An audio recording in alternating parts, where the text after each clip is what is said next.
Stock market crash of 89% peak to trough happened in 1929. Could it happen again? Today, I read an article on Yahoo Finance put out by Business Insider and written by Jennifer Soar, titled, "Stocks are primed to tumble into a bear market as bullish investors have driven equities to 1929 extremes," famed fund manager says. The author of this article referenced legendary investor John Hussman as saying, "The stock market's bull run is about to come to an end, as overly optimistic investors have driven equities to the most extreme valuations in nearly a century." The author went on to say, John Hussman's firm's most trusted valuation measure for stocks is the ratio of non-financial market capitalization to corporate gross value added, which is showing that the S&P 500 is priced at its most extreme levels since 1929, right before the market collapsed 89% peak to trough. Okay, my friends, I'm going to share my thoughts. Before I do, I'm going to say we need to be skeptical about stock market crash predictions. There are some people who have been calling for a crash for years, and people who listened to them lost out on some amazing gains.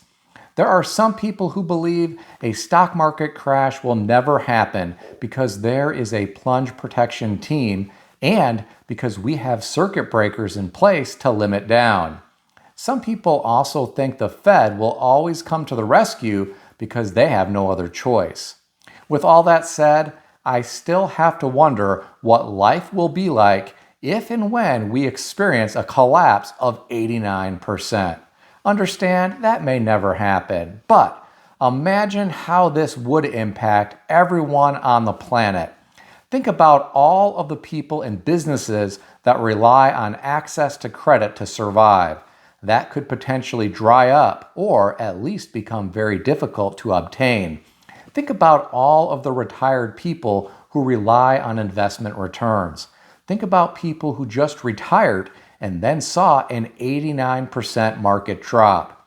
Who knows how some of their portfolio positions would hold up? Who knows how many bank failures we would see? Think about the level of unemployment that would possibly ensue. Companies all over the world would likely be slashing jobs in an effort to shore up their stocks. Could something like this happen? Well, it could have happened in 2008 had the government not stepped in. It could have possibly happened back in 2020 had we not seen trillions of dollars injected into the system and saw eviction moratoriums, student loan payment moratoriums, and multiple stimulus checks. We never experienced true price discovery during 2008 or 2020. We likely never will in the event there is a black swan event in the market in the future. The Fed will likely come to the rescue as they have done in the past. I want to call your attention to something former Treasury Secretary Henry Paulson said back in 2008. He said the 2008 financial crisis was a once or twice in a 100-year event. Does that statement give you a lot of confidence? Why couldn't it be once, twice, or 3 times in 100 years? In my opinion, it certainly could be. Back in 2008, there was a $700 billion financial bailout package. That was dwarfed by what was done in 2020. Imagine how big it will need to be the next time. Will it work though? It probably will because there is so much greed and traders are like little children. More candy will result in a sugar high. Look at how fast markets bounced back in 2020. Every time they do this, it distorts life as we know it in America and around the world. None of you can tell me that the current economic climate in this country is normal. In my opinion, the government should have allowed for true price discovery back in 2008. They should have let the system burn to the ground and let capitalism prevail. There would have been investors who would have picked up the pieces and rebuilt. There would have been a lot of pain, but I think Americans would have been stronger after living through it. Instead, we have a mountain of national debt, consumers struggling with high inflation, an eroding middle class, and a billionaire class that holds most of the stocks and wealth in this world. The divide between the haves and the have-nots has widened dramatically. We are living in a new Gilded Age. Even during the Gilded Age, men like Rockefeller didn't have mega yachts. This year, a new mega yacht named Somino will be hitting the seas. It is 33,500 tons.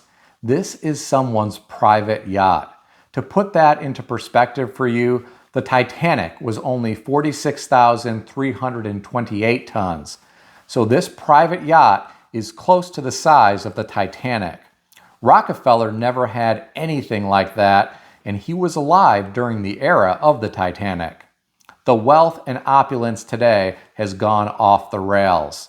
All of this while we have senior citizens living in their cars because their Social Security checks aren't enough to cover the cost of rent in their areas. It's truly sad what is happening today.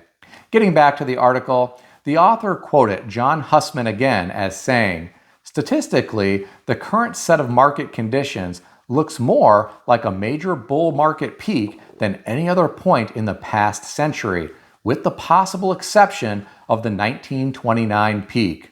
That's no assurance that the market will plunge, nor that it can't advance further.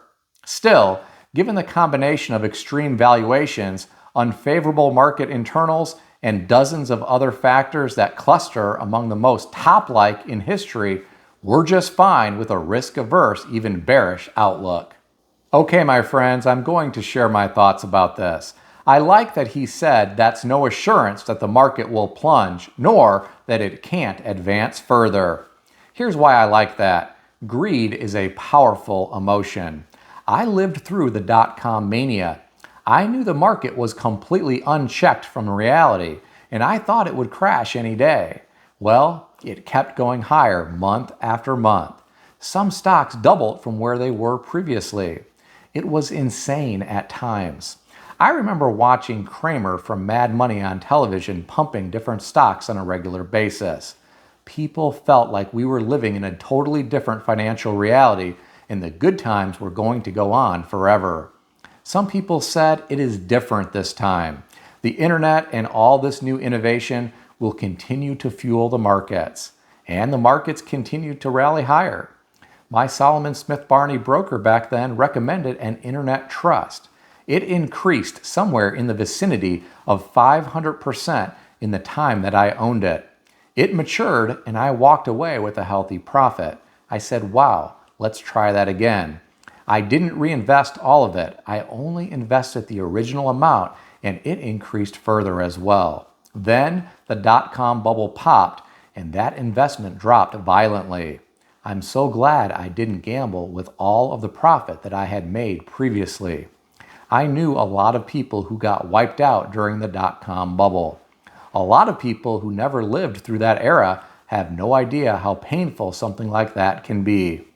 If we ever see another crash like that, life is going to get real for a lot of big-time sophisticated investors, mom and pop investors, and young people day trading in their parents' basements, especially if there is no bailout or if the bailout attempt fails.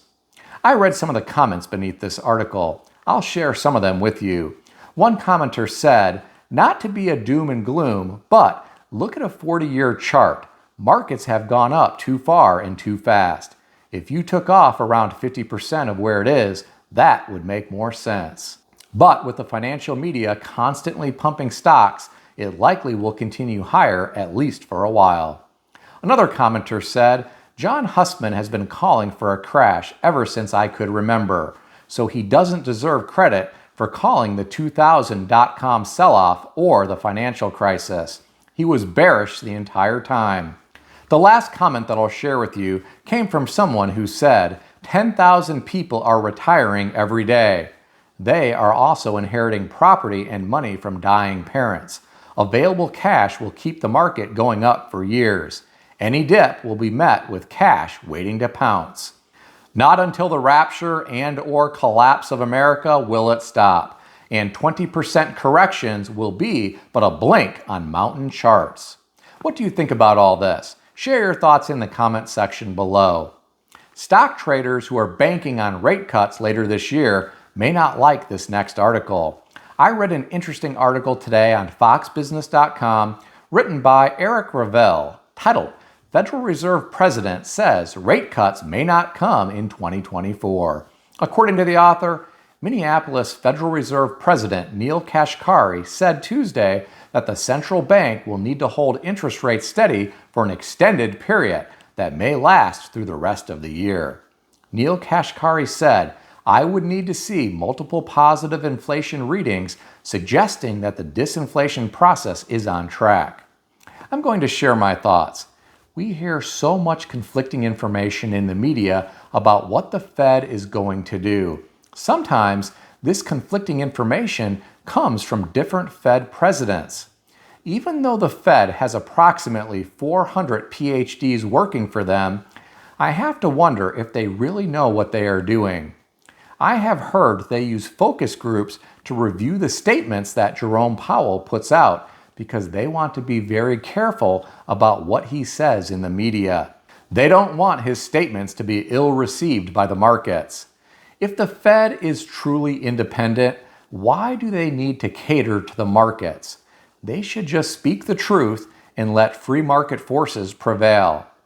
Some people would argue there is no free market anymore because it is all heavily manipulated.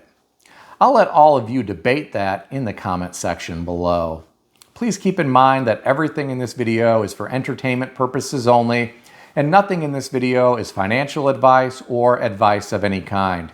If you need advice, seek advice from a qualified professional in good standing who puts your interests first and foremost.